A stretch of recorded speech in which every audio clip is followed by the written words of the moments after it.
Assalamualaikum warahmatullahi wabarakatuh. Alhamdulillah, wassalatu wassalamu ala rasulillah wa ala alihi wa sahbihi wa man walah, amma ba'du.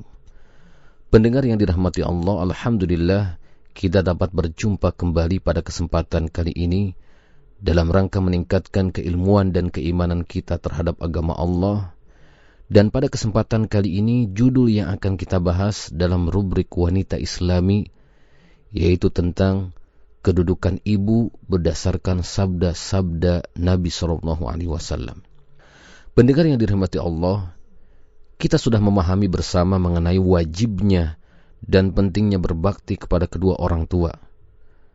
Pada kesempatan kali ini kita akan membahas dalil-dalil tentang kedudukan seorang ibu yang begitu tinggi berdasarkan hadis dari Rasulullah SAW. Adapun hadis yang pertama ini diriwayatkan oleh Imam Bukhari dari Muawiyah bin Haidah al-Qusairi radhiyallahu an. Beliau bertanya kepada Nabi SAW, "Ya Rasulullah, siapa yang paling berhak aku perlakukan dengan baik?" Maka Nabi SAW menjawab, "Ibumu." Lalu siapa lagi? Nabi SAW menjawab, "Ibumu." Lalu siapa lagi? Nabi SAW menjawab, "Ibumu." Lalu siapa lagi? Nabi SAW menjawab, "Ayahmu."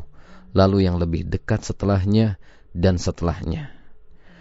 Pendengar yang dirahmati Allah, seorang ulama mengomentari hadis ini bahwa ibu lebih diutamakan daripada ayah secara ijma atau kesepakatan ulama dalam perbuatan baik.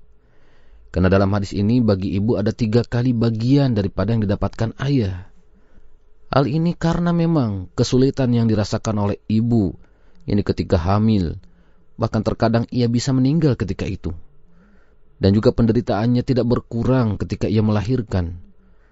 Kemudian cobaan yang ia alami, mulai dari masa menyusui hingga anaknya besar dan bisa mengurus diri sendiri.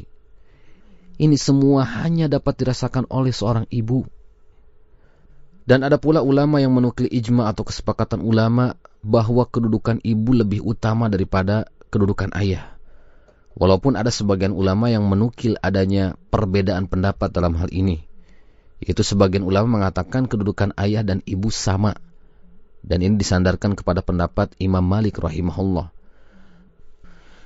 Namun wallahu alam yang tepat adalah kesepakatan ulama, yakni bahwa ibu lebih utama daripada ayah. Karena tegasnya dalil-dalil yang menunjukkan hal tersebut. Pendengar, kemudian landasan dalil dari sabda Rasulullah SAW yang kedua adalah hadis yang diriwayatkan oleh Imam Ibnu Majah dengan sanad yang sahih dari Miqdam bin Ma'di Ya'rib radhiyallahu an, bahwa Rasulullah SAW bersabda, "Sesungguhnya Allah berwasiat 3 kali kepada kalian untuk berbuat baik kepada ibu kalian. Sesungguhnya Allah berwasiat kepada kalian untuk berbuat baik kepada ayah kalian. Sesungguhnya Allah berwasiat kepada kalian untuk berbuat baik kepada kerabat yang paling dekat, kemudian yang dekat." Pendengar yang dirahmati Allah, kemudian landasan dalil yang ketiga adalah athar yang diriwayatkan oleh Imam Bukhari dengan sanad yang sahih dari Atha bin Yasar. Ia berkata yang artinya, ada seorang lelaki datang kepada Ibnu Abbas radhiyallahu an, lalu berkata, "Saya pernah ingin melamar seorang wanita, namun ia enggan menikah dengan saya. Lalu ada orang lain yang melamarnya, lalu si wanita tersebut mau menikah dengannya. Aku pun cemburu dan membunuh sang wanita tersebut. Apakah saya masih bisa bertaubat?" Maka Ibnu Abbas menjawab, "Apakah ibumu masih hidup?" Lelaki tadi menjawab, "Tidak, sudah meninggal." Lalu Ibnu Abbas mengatakan, "Kalau begitu, bertaubatlah kepada Allah dan dekatkanlah diri kepadanya sedekat-dekatnya." Lalu lelaki itu pergi dan atau bertanya kepada Ibnu Abbas, "Kenapa Anda bertanya kepadanya tentang ibunya masih hidup atau tidak?" Maka Ibnu Abbas menjawab, "Aku tidak tahu amalan yang paling bisa mendekatkan diri kepada Allah selain birrul walidain." Dan pendengar, telah dikenal bahwa metode Ibnu Abbas jika dimintai fatwa mengenai kafarat dosa, beliau akan menyarankan dengan amalan yang pahalanya benar-benar seimbang dengan dosa tersebut, atau lebih besar pahalanya dari dosa yang ditanyakan, hingga dosa tersebut hilang sama sekali, selama tidak ada nas khusus mengenai kafarat dosa yang ditanyakan tersebut. Dan ini menunjukkan bahwa pahala berbakti kepada orang tua, terutama kepada ibu, itu sangat besar, hingga seimbang dan menjadi kafarat dosa membunuh tanpa hak, atau bahkan melebihinya, sehingga dosa tersebut hilang sama sekali. Pendengar, kemudian landasan dalil yang keempat dari sabda Rasulullah SAW adalah hadis yang diriwayatkan oleh Imam Muslim dari Umar bin Khattab radhiyallahu an, tentang kisah Uwais Al-Qarni rahimahullah yang sangat terkenal, yang sampai-sampai sahabat Nabi sekelas Umar bin Khattab dan juga yang lainnya dianjurkan oleh Rasulullah SAW untuk menemui Uwais Al-Qarni rahimahullah. Hal ini disebabkan begitu hebatnya birrul walidain yang dilakukan Uwais terhadap ibunya. Bahkan Rasulullah SAW bersabda yang artinya, sesungguhnya tabi'in yang terbaik adalah seorang lelaki bernama Uwais. Ia memiliki seorang ibu, dan ia memiliki tanda putih di tubuhnya.